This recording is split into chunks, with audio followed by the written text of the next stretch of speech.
The silent crisis, why mental health in the Philippine workplace can no longer be ignored. Hi, welcome to an hour with Sir Noni editorial. In the bustling workplace in the Philippines, whether in BPOs, government offices, or crowded construction sites, mental health is too often the invisible casualty in productivity. While physical safety has long been part of workplace policies, the emotional and psychological well-being of employees remains a neglected frontier. This neglect is not just a moral failing, it is a costly oversight that undermines both people and profit.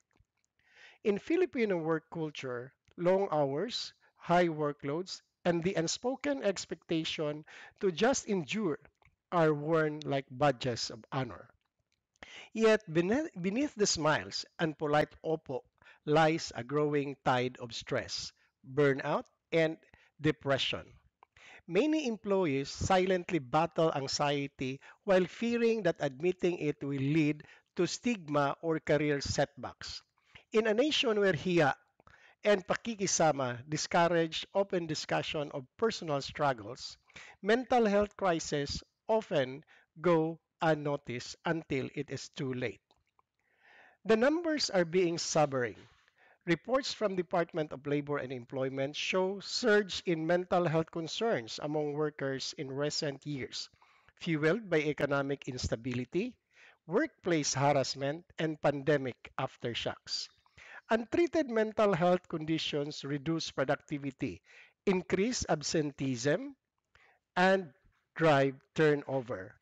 Costs that employers cannot afford to ignore, but more importantly, they erode human dignity. The Philippines has taken in the right direction. The Mental Health Act of 2018 mandates a more compassionate and responsive approach to mental wellness even in the workplace. Yet compliance is uneven, and many companies see it as a legal formality rather than a moral and strategic imperative. Mental health programs should not be limited to token seminars or once a year stress management talks. They must be embedded in workplace culture through flexible work arrangements, confidential counseling, training for managers to recognize early warning signs, and policies that protect employees from discrimination. A healthy workforce is not just about physical strength, it is about resilience, clarity, and emotional stability. As the economy seeks to recover and grow, employers must recognize that safeguarding mental health is not charity, it is an investment. The true measure of company is not only in its profits but in how it protects the minds and hearts of its people. The time to act is now. Mental health can no longer be the silent crisis in Philippine workplaces.